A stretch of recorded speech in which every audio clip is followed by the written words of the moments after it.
Welcome to Diary of an Ex-Ho. I'm Sherry Hardman. I'm your ex-ho, and this is a show where we talk to comedians about their love lives.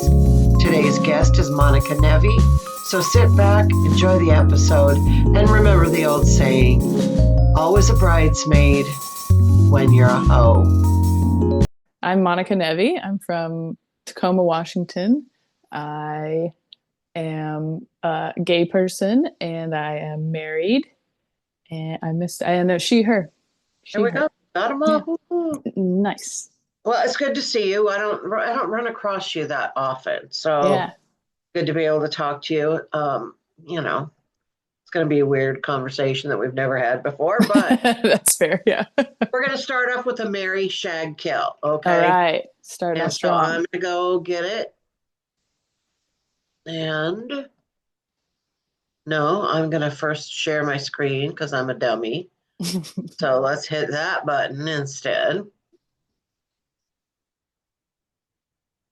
I love this game, first of all. Slideshow. Why is that there? Okay. You can see that, correct? It's loading, but it says you're Okay. sharing your screen. Oh, there it goes. Yep. Now I can see it. Okay. So, you got to marry one, you got to shag one, you got to kill one. I always try to orient it to the person. Like the person I had yesterday was a pet groomer, so I gave her 3 different dogs. So okay. Sometimes they're weird, But we decided to do lesbian. Oh, hey. Wow. So you got Fortune Feimster, Kate McKinnon, Ashley Gavin. Who are you going to marry? Who are you going to shag? Who are you going to kill? Wow. Thank you for this. I would have never thought of it. I think I'm going to go with my gut of what I right away was thinking. And it would be that I would kill Ashley Gavin, shag Kate McKinnon, and marry Fortune. Okay. Yeah. I know I'm a big Fortune fan. And the way she talks about her wife, she seems like a very good partner. So she's very nice. That's a good rationale. I was going to worry that you were going to kill Fortune and then I was going to have to give you. Yeah, no way. Nobody could kill Fortune. Oh, thank you for not. Oops. Oh, nice. All right. So we're going to just get into it. When it comes to sex, would you rather watch or be watched? Watch or be watched? Probably watch. I'm not a big porn person, but I have done a lot of sex clubs and stuff as a comedian, right? And different lifestyle events. And I actually don't. I kind of I think I'd just rather watch. That's right. When you were growing up, what did your parents or whoever raised you? What were their names for private parts? My mom called the vagina a tutu. And my grandmother she clarified that it was your butthole, but gahingi hole is what she called it. I don't know. I don't remember what we ever called a penis, but those are the ones I definitely remember. Boomalumas too. That's what they called breasts. They're out of their minds, so that's not very helpful. But no, that's good because for the longest time, people have been saying they just called it penis and vagina, and I'm like, oh man, I was hoping to get creative names. Something weird. Yeah, definitely different ones happening over here. So, were your parents together when you were growing up? Okay. Yeah, my whole life they're still together. My mom was married before my dad, and I have an older half brother, but they've been together my whole life. So okay. So, do you feel that they were good relationship role models? Yeah, definitely as far as a marriage goes. And it turns out that they were a little bit more sex positive for the time than other parents, and I didn't recognize it at the time, but now I'm well aware that they were ahead of or at least not as conservative as some other parents, which I think helped me in my sexual awakenings and experiences and making decisions. Okay. So coming out to them wasn't a problem? It was not. No, I mean, there was bumps, of course. That's what my mother's still from Idaho. I mean, that's not, Right. so, yeah, it wasn't as like, oh, yeah, great. And of course, I didn't really come out like they found out kind of thing. And so that was a big issue. But my brother had the same issue. It was like, why didn't you just tell me? I'm like, well, I didn't tell anybody. But you're also like figuring it out for yourself. I was pretty young. I was 14. So I Okay. was still hiding it and stuff. Right. Um, but as far they had gay friends, and then my mom she would joke about sex a lot and like, you know, pleasure for women being important and things. And when I was like 6 and 7 or 8, I found like Playboys in their room. And then I was looking at them, and then she was like, "Oh, that's okay. Just put them back," which did embarrass me enough to not look at them. But she was like, "No, that's fine. I look at them too." So they were pretty. I think they didn't want to scare you about it, kind of thing. Right. Yeah. Yeah. Okay. Um, this is just my own little tangent because, like, listening to you talk, I was thinking about my kid who all his life I was always, come on, are you gay? Like, I think you're gay. And I Like, just you can want you tell to me. know, you can tell me because, like, I had gay friends over at the house all the time. So, and I kept saying, that I'm cool with it if you're gay. And he's like, I know. And I'm like, okay. But never told me until near the end of his life. And it was like, he was bringing his boyfriend over and they were sleeping together on the futon. So finally, I'm like, is that your boyfriend? He said, yeah. And I'm like, okay. And then I'm like, I didn't want to go like, yay, like, because Right. Yeah, you're like, all his life, finally. I'm like, come on. My friends would say, oh, I think he's going to be gay. And I'm like, oh, God, I hope so. Yeah, we joke about that because I have an 11-year-old son, and we joke about that and how we'd be happy about that. But he is so, I don't know, kids now, especially young kids, at least here, are just, they're not hiding it anymore. So he's Right. very supportive of us, and he's in the GSA, and yeah, it's so interesting. Like, I'm trying to figure out how to talk to him about sex and relationships because I don't know if I'm supposed to do it the same way my parents did it because their reality is different than mine was. But we also still, being safe and all of those things are important. He's kind of a little nerd though, so I don't know. It'll probably be a while. Yeah. Okay. So, how do you think your parents' relationship has affected how you do your relationships? I think for a long time there was a good like 8 years where I was just single, and I had a really high standard for what would be worth actually being in a relationship for. I mean, a lot of it is, as a comedian, your lifestyle is different and you travel a lot, and there are different obstacles in relationships that other careers maybe don't have. But my parents they still laugh at each other, and they have sex once a week, which they tell me, which is gross, but not every time, obviously. But she's alluded to it. I'm like, oh god. But like, they still have a healthy relationship for being together for almost 40 years, I think. So I had really high standards for that. Um, and so if I felt like I didn't see myself liking the person for that long, or then I just felt it wasn't worth it, because it is really difficult to be with someone who travels a lot. And my schedule has changed now, obviously, that I'm married, but even when my wife and I got together, it wasn't built for being in a relationship. It's really difficult to be gone all the time. So I just didn't. I had to wait for someone who was worth changing my schedule for. Okay, so now let's go to like when you're younger, Mhm. and it's what I call your sexual awakening. Like when you first realized sex was a thing, whether it was something you saw or just stuff you noticed with your body or whatever. Can you just talk a little bit about that? Yeah, I always say that the movie that was kind of my sexual awakening was Batman Beyond, the one with Mr. Freeze, because I mean, I am bisexual, but I was very attracted to Uma Thurman, and because she's Poison Ivy in that movie, and then also Chris O'Donnell who plays Robin. And so I was like, there's a scene where they're gonna kiss, and I was definitely like, whoa, this is interesting. I was like, I would like to be a part of that. Yeah. But then I also like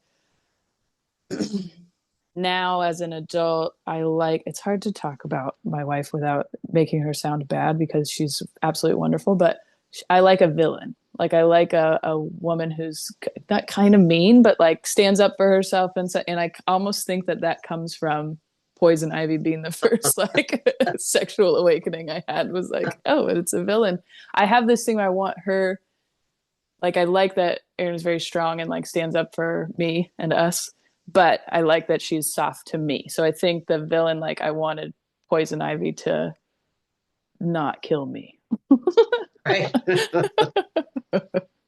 Yeah. It's kind of like a freak in the wait, is it a lady in the street and a freak in the bed? But it's more like Yeah. kind of same concept. Yeah, other way around though, but yeah. Um, let's see. Okay, so I was going to ask you about your celebrity crushes. So do you have a physical type that you like? Like if you see a certain type of person, or is it more their aura, Uh, I personality? think it's interesting because I've always attributed it to their like characteristics, but in reality, there's physical things that were very similar between anyone I ever dated. So, I like a very feminine presenting girly girl lipstick lesbian kind of thing, which is my wife's like does makeup for other people and like loves musicals and stuff. Like I was the athlete lesbian and she's the theater lesbian, so it worked out. But that's like so going back, like anyone I was attracted to, like in movies or celebrities or anything, they were always very pretty, usually blonde. Like it was almost stereotypical of like what beauty's supposed to be, which I'm always a little embarrassed about, but that was part of it. And then kind of bitchy, like that's, like bitchy hot blonde, I guess is kind of but then with men I always liked really manly men. So it was like buff, athletes. I was an athlete. That was kind of a so it's this weird I think I used to attribute it to like wanting to be taken care of, like really strong guys are supposed to like protect you, and then bitchy women are kind of like nurturing you and protecting you in that way. So if for some reason I needed to be protected. um, so what's your definition of amazing sex? Mm. Um, I think being relaxed. If that's, I think there's only really one person that I've had that situation with where I feel just comfortable. And I think any other time it's been, I feel like too nervous or whatever. Like, I mean, not to get too personal, but we laugh almost too much, like during or before or after sex. And so I just feel safe and comfortable where I never, and I think for like actually having an orgasm, you have to relax in some way and kind of, let your body do, let your guard down so your body can do what it's supposed to do. And if you're not relaxed with that person or comfortable with that person, then that's way harder to do. Right, that totally makes sense. My lipstick got stuck together when I went to open my mouth. Caught you up. I'm such a classy host. Okay, we're going to go to the wheel of sex questions. So hang on, and we'll go get Okay. that. You only have to do one. So Okay. I'm going to go back to here to get out and go here. All right. Nice. That's so many fun gadgets.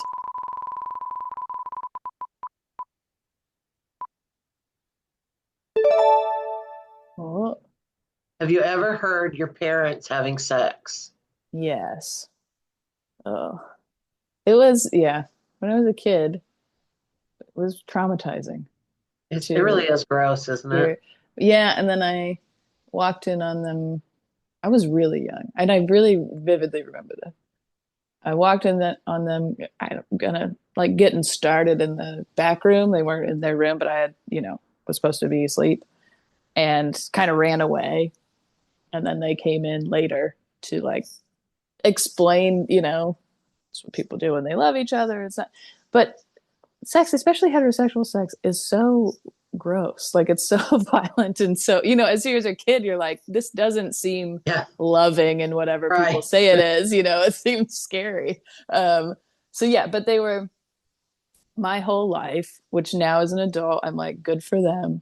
They were pretty active. And when you have kids and they're there all the time, you kind of have to figure it out. And it's usually when kids are sleeping. I'm a very light sleeper. So I have heard them numerous times, to be honest. It was funny. I always only heard my dad. I never heard my mom. So I don't know. I mean, that makes sense. I've also had roommates that I heard a lot and stuff, and you're just like, okay, but you're like, good for you, as long as everybody's happy. I don't know. Yeah. Sometimes though, in a roommate situation, it's like, who are you trying to impress? Come on. Yeah. Oh my gosh. I lived in LA with another comedian we know, Mike Coletta, and then we had a roommate and an actor who was busy all the time and very loud. And so both of us, we'd like text each other like, well, Glenn brought somebody home again, but yeah, it was like almost performative. I guess they're actors anyways. Yeah. Oh. How's your body image? It's okay. I was an athlete, so that I do hinge a lot of my self-esteem on not just how my body looks, but how strong it is and how it feels. And I have a lot of like pain and back issues and stuff. And so I put value on my physical fitness, which doesn't always translate to like how sexy I feel, but it does. Like right now, I'm not in the best space with my body, and unfortunately, it does have a lot to do with how I look. But when it doesn't keep me from having sex, and that probably goes back to the feeling safe and comfortable with the partner that you're with. But I don't feel like I can look and go, oh, there's things I would want to change or whatever, tighten up, but she doesn't ever have an issue with it. And so that makes you feel like this is a safe space for me to still be. But I also really liked when I was in really good shape, like that it felt good, and I liked how I looked. So that's a hard thing to, as you get older, it's not Yeah. as easy. What's the best compliment you've ever received on your naked body? Um, uh, I I think like it's as good as I thought it was gonna look. Like if people, they see you with your clothes on and then you kind of imagine, and then it doesn't always hold up to that standard. Uh-huh. I had that one. And then when I was in college, there was which isn't a compliment, but I thought it was so funny. I didn't know how to do my makeup when I was younger and stuff. And honestly, I've gotten way prettier since I've gotten married to my wife specifically. But when I was in college, I was an athlete, hair up, whatnot. And I think somebody was like, you're a 7 normally, but a 10 when you're naked, like that kind of thing. I was like, oh, Nice okay. one. Yeah, cool. Thanks. Yeah. Do you have any sexual regrets? Um, I don't know. That's, I think it all played out the way it was supposed to in the end. Because honestly, when I was in those periods of like just gonna be single, not finding someone that I felt was, worth uh, changing my life for, I really wasn't like sleeping with anybody at all. So there was periods where I was very lonely and isolated and stuff. And so, do I regret that? Not really. Um, yeah, I don't know. I think something, I don't know. Anyways, maybe another question will come up. Do you have anything left on your sexual bucket list? Sure. Maybe. I don't know. We talk about like I'm probably overly I think I have issues with like I'm afraid someone will leave me, like I'm not good enough. I'm going to therapy. It's good. Yeah. So I do too often go, is everything are we happy with everything we're doing? Do you want to add anything? Do you want to, do you want to try anything? And it's never come up yet, but I'm happy to do whatever. And for me, uh I feel the same where it's like I'm excited and happy with how we're doing now, but you don't know we've been married for 2 years. Like I don't know as it goes forward, as you get older, what you might want to change or whatever. Also, for lesbians, we don't use toys at all. And that's like most other gay people are like, what? Like that. We just haven't ever, not that you need to. I know you can do it just because you want to, but we've had plenty of fun and everyone's having orgasms every time. So we didn't feel like we needed to, Yeah. but that could be, yeah, I'm sure at some point that would be something to maybe add. I don't know, but yeah, I don't. So you're open to whatever might come up. Yeah, I ask her if she wants me to do stuff to her butt all the time, and she's like, "Please stop asking me that." So just in case. Um, what's your hoe song? Like what song when you hear it kind of wakes up your hoe spirit? Um, Slow Motion by Juvenile. Okay. I love dancing. And in college, we used to go out all the time and go dancing. And that was a very like hip hop heavy R&B time, 2000s to Mm-hmm. 2010. So there's probably more than just that song, but I love that song. All So. right. What is your Instagram? At Monica Nevi. Okay. And this episode comes out a week from today. Okay. Do you have anything you want to promote that'll be around that time or A right week from shortly today. after? I think the next thing coming up is Valentine's Day weekend. I'm headlining the Six and Proctor Tacoma Comedy Club. So that one will be fun. That's Friday through Sunday.